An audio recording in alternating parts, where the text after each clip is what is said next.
L'objectif, c'est à travers la culture, comment est-ce que les différentes cultures peuvent, dans la synergie, lutter contre les messages envenimeux sur les réseaux sociaux.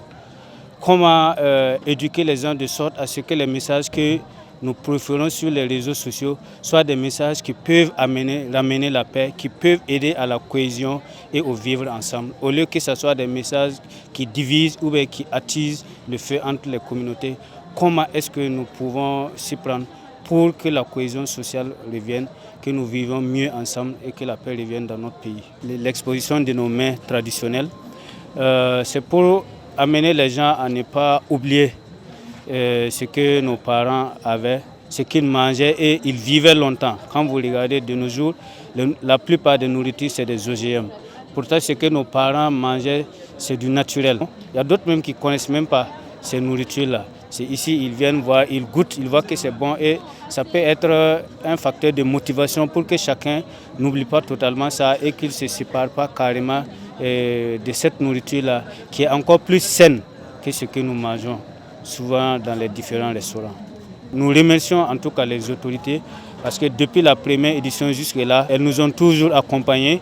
Et si vous regardez, le ministre de la Culture fait partie de ceux des parrains, des coparrains, des patrons.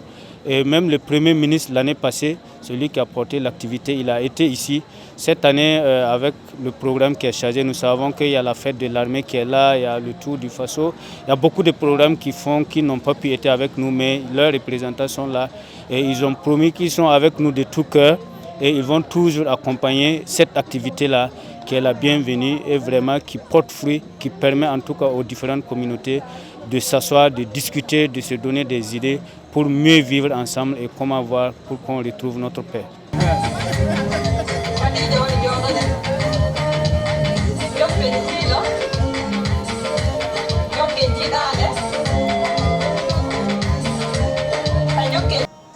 Et avec KSBK, vous allez découvrir, là c'est du jus de gingembre, là c'est jus d'ananas, là c'est jus de petit cola que j'adore, là c'est celui de Kenkeliba, là c'est jus de toido, là c'est mon jus phare, hein. Là c'est jus de citron, celui-là c'est jus de pastèque, là c'est jus de mangue. Il y a aussi jus de bissap, il y a tamarin qui sont finis. Et hormis les jus, on a aussi du gapal. C'est le super gapal gelgogi. Entendons par gelgogi Gibo. Donc hormis le gapal liquide là, il y a le gapal séché aussi que KSBK vous propose. Et tout cela en tout cas c'est afin de pouvoir encourager la consommation locale. On peut le garder à une température ambiante. Je vais parler de mes jus. Pour un an, il n'y a même pas de souci. Pareil pour le gapal séché aussi. Ces produits sont tous naturels. Et c'est premièrement la matière de base. La matière de base, le sucre et l'eau. Voilà les éléments essentiels chez moi. Dans tous mes produits, premièrement, il nous faut la matière de base. Il faut le sucre si nécessaire, sauf au niveau de la pastèque. Là, j'ai un pré-jus, la machine. On presse seulement et on filtre et conditionne. Sans sucre ni ajout d'eau. Mais les autres, il y a un pourcentage de sucre, un pourcentage d'eau. Tout est calculé, puis tout est bien dosé. Et ce soir, nous avons exposé des encens made in Burkina. On a des parfums made in Burkina. Il y a des laits de minuit également pour les femmes, pour séduire leurs messieurs.